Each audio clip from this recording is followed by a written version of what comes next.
Welcome back to another video. Today we will be talking about NBA free agents part 3.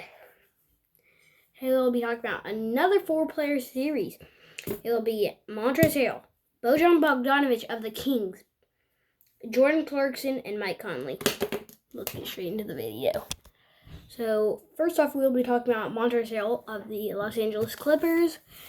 And so my clue for him is we have 3 options for him. As you know, one is stay. I'm pretty sure he's going to stay.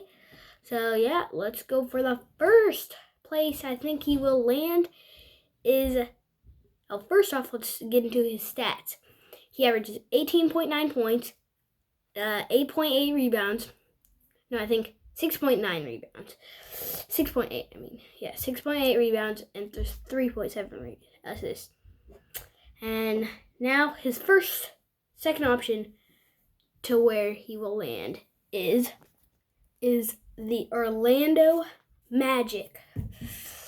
This is a decent trade. I wouldn't say he should go anywhere, but this is if he would go somewhere. I would say the Magic is a good option for him, and he could actually be the starting power forward. If he wants to get about more points, then I would go to the Magic if you want to score more. Because this would be their lineup. Markelle Fultz, Evan Fournier, Aaron Gordon, and Montrezl Harrell, Nikola Vucevic.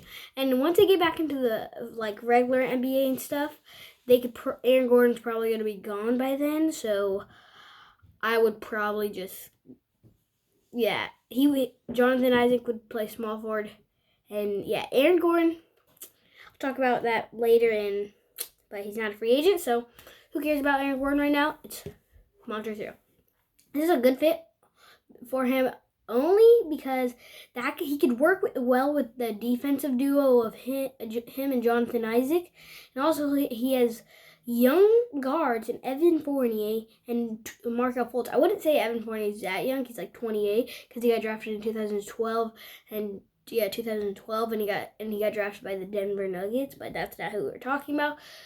And they have young guards, and they have one lead center that's an all-star, but they have no veterans. Montrezl Harrell is not a veteran. He got drafted in 2014 by the Houston Rockets, and I think he came out of Texas Tech. I don't know. I think he did, and if he goes to the Magic, I think he'll be able to average 20.8 points, maybe 10 rebounds. That's a close one, but 9 to 10 rebounds. 8 to 10, actually. And then maybe 3 assists. Just my idea. Comment down below if that's a good idea. And comment also who you think is where he's going to land. And now third option is it's not biased opinion. I say the Minnesota Timberwolves. Not just because D'Lo's there. It's a good fit for him. Trust me, with the young talent, they don't have a power forward yet. They have only James Johnson and Jake Layman. I think that's it. Yeah, Jake Layman. And he only averages 10 points. And he could start and he's a bench player, but I would go after him, Montrezl Harrell, and trade away Jake Layman. I know they have Willie Hernangomez, but they could put him off the bench for a point guard. But guess the small forward, And this is their starting lineup. D'Lo, Malik Beasley, who's going into his prime.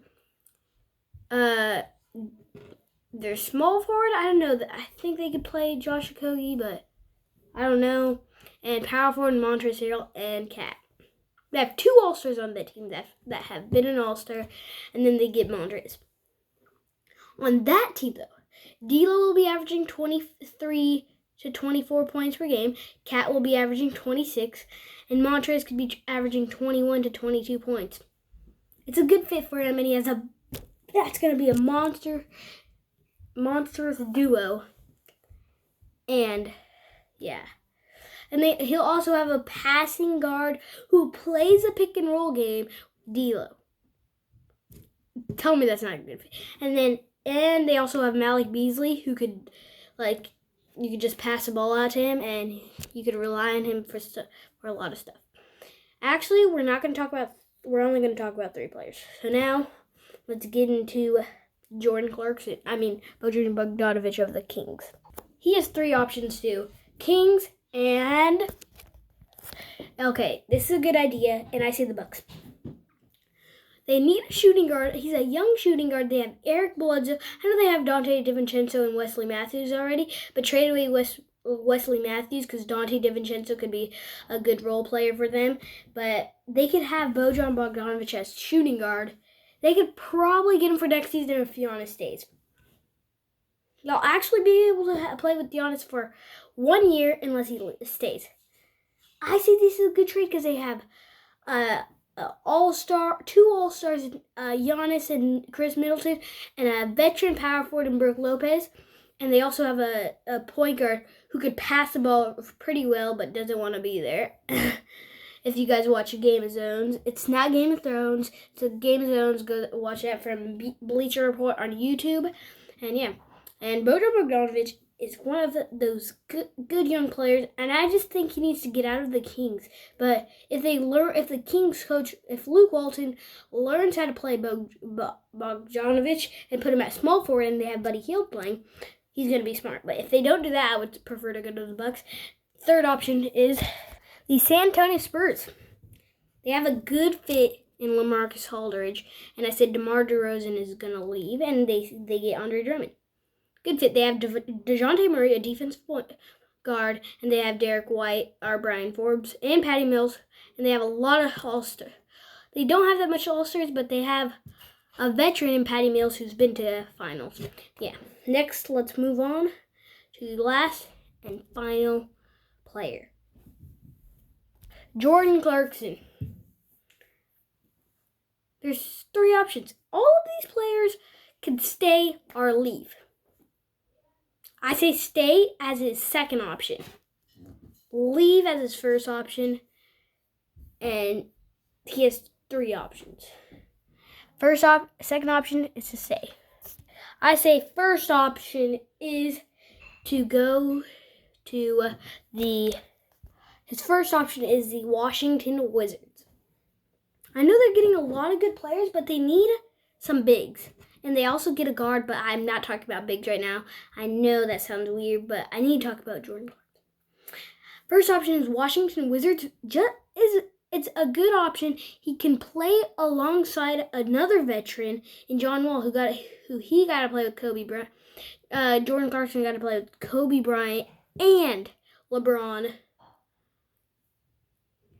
And thing is, the only bad thing about that is he could be the bench point shooting guard or the starting, because you never know if Bradley Beal might stay. But I'm sure if they get Brandon Ingram before Bradley Beal leaves, he's going to stay. So that's why it's a what-if situation. What if Bradley Beal stays? What if Bradley Beal goes? And if he stays, I would not go there, but I would actually go there for a bench. If you were a big, though, that would be a good thing. And on that team, I would say he could average about 10.3 points per game and about 4.8 assists. I know for a bench player, 4.8 assists is not really that good. That's not like average. Average backups average like 5. I don't know, like 3 or 4. Some backups that are like really good would average like 5, 6, and yeah, so I think that's a good fit for Jordan Clarkson. Now his third option, I don't really think he should go. I think he only has 2 options, but if he does go, I would say his third option is the Oklahoma City Thunder. I'll talk about that one next video, but this is a good option. A shooting guard. They have Shai, but he can play small forward, and this is a good option. He's going to be able to average about 15 points per game and maybe about 5.8 assists. And he's going to turn into a role player that everyone wants. So yeah, guys, thanks for watching. Stay tuned for next video, which will be about Mike Conley, Goran Dragic, and Evan Fournier, and Marcus Hall, if I have time. And yep, thanks for watching. Don't forget to check out Aiden's video. And yeah, see ya.